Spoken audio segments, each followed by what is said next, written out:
Nothing will crush a real estate investor's spirit like landlord stress.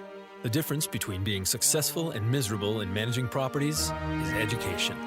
Welcome to Landlord University, where landlords learn. Landlord University is recorded from inside the RentPrep office, where Stephen White and Jeff Pearson share the lessons learned from working with some of the most successful landlords. Welcome to Landlord University Night School. I'm Jeff Pearson, and this is my co-host, Stephen White. Hello, Stephen. How are you doing this evening?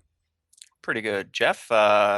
Excited to be talking about something that we all use, but very rarely do we truly harness the power of Google. And so we're going to talk about how landlords can do that in finding good tenants and in screening the tenants, obviously. Yes. Well, we were talking about that in the last episode when we were talking about background checks for commercial rental properties, and you mentioned that somebody that you had worked with had actually done a search with Google Earth and saw that what somebody had listed as their previous address was really just a vacant field.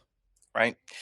Yeah, they had figured out that this address existed, so it technically does exist if you looked it up, but nothing was there. So, a simple Google Earth search revealed that, or a satellite image search revealed that. And the satellite image searches on Google are great for a lot of things, especially looking up tenants' previous residence. You want to find out how they kept the yard. You want to find out how many, you know, roached out, beat out cars that they have sitting in the driveway or in the backyard.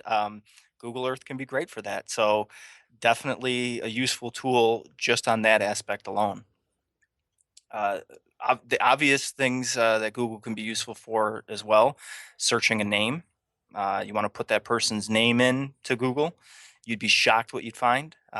Could be a police blotter article from a local police department that has to, report on different activity, crime activity, whatever the case is.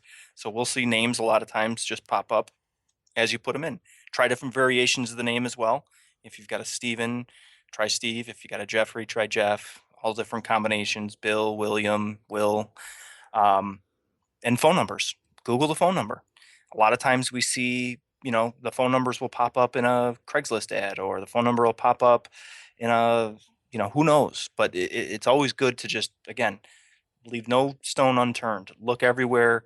Pop the information in that you have. So the name, the phone number, and their address. Again, the address is good to see police blotters, just general information. And you'll also be able to verify some information as well. If they're claiming that they have to leave their current place because the house is being sold, well, if you do a Google search on that address, chances are you're going to find it listed on an MLS or somewhere on a real estate site and be able to verify, yeah, it is being sold or it has been sold. Mm-hmm. So Google has so many tools. Sure. So aside from search, Google is also extremely valuable in dealing with tenants so that you can, which we've mentioned before, just to help organize yourself as a landlord. You can set up accounts for each property. As far as email accounts? Yep, email accounts. So if you're renting out 123 Main Street and 124 Main Street, your Google accounts could be 123 Main Street at gmail.com and 124 Main Street at gmail.com, just so you can separate them and when somebody sends an email from that address, they're responding specifically for that property. Makes sense. Right. And then you can go into Gmail and you can have those emails forwarded directly to your account.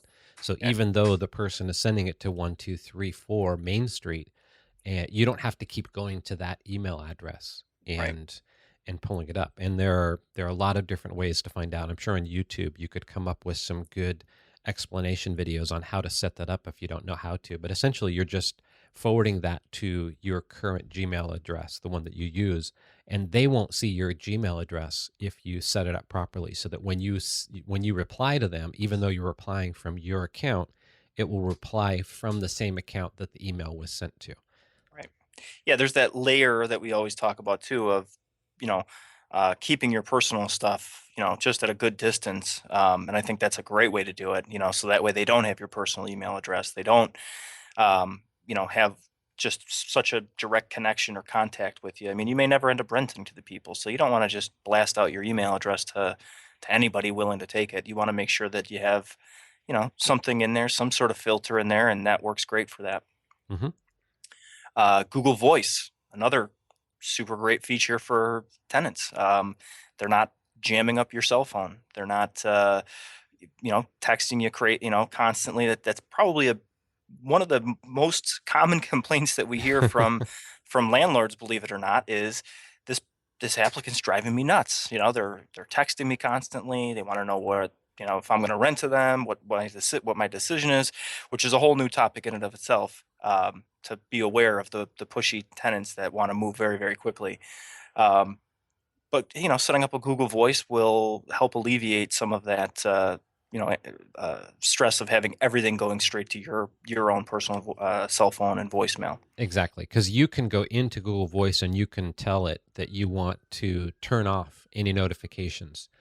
You can block callers. If you Mhm. have a problem with somebody, you can just say, yeah, don't send any of this through anymore. And you can move it around. So you can say, forward these phone calls and texts to my phone, or you can say, no, just take a voicemail. And you can change it at will. So you can sign in and just tell it what you want it to be. Mhm.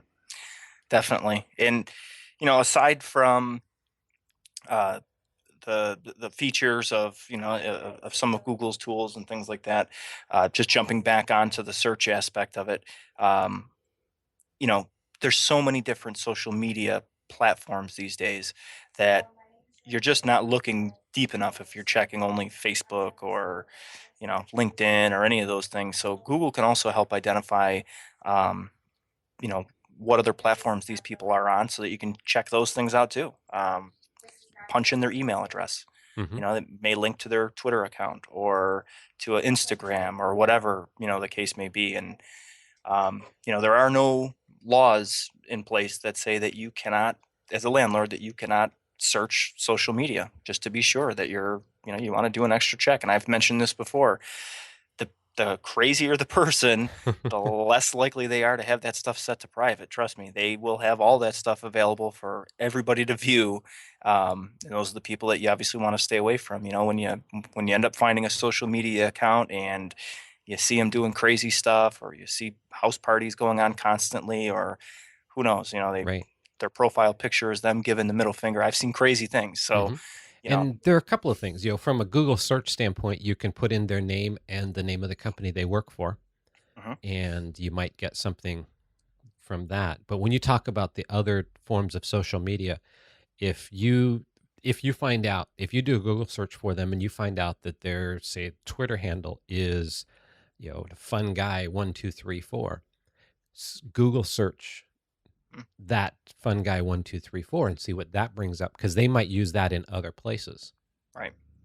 Definitely. And we've seen Google searches pull up people from phone numbers, pull up Craigslist ads that I don't know if you want to call it prostitution necessarily, but it was some sort of, uh, gray line, gray area between what that is and what you can do on Craigslist or whatever. But as a landlord, obviously you're concerned. You don't want that kind of stuff going on in your property or your house, and have a constant, revolving door, literally, where people are coming in and out either. Yeah. So you never know what you're going to find. It's always worth a look. It's always worth just scratch the surface, see what you can see, take the information that you have. That's another reason why it's so important to have a no blank space policy on that application, because the more information you have, the more ability you have to search and to look for information and find things. Very true. And Yep. you're right. The crazier they are, the more likely you're going to be able to find something. Yeah, yeah. For some reason, the crazy people have that lack of self-awareness to even know that it's crazy, and they just don't think of things like setting it to private, or not include my phone number in a Craigslist ad, or those type of things that would seem very obvious to everybody. I've seen it myself. They just they that filter is missing. So, those are the people that obviously, we always talk about, get rid of the most obvious first. Those are the most obvious that we're talking about. You may not even need to run a background check through RentPrep or any other company. If your initial search pulls up something that you can immediately say, nope, disqualified, don't want to have it. I found that information out myself. I don't even need to run a background check. I don't care what their credit is. It doesn't matter to me. Right. Well, perfect. Thank you very much, Stephen. I look forward to talking with you tomorrow evening. All right. Thanks, Jeff. Thanks for listening to Landlord University, and remember to visit rentprep.com/landlordu to see show notes and access free resources like forms and guides. And be sure to check out Jeff Pearson hosting his own hit podcast at thementorimpact.com.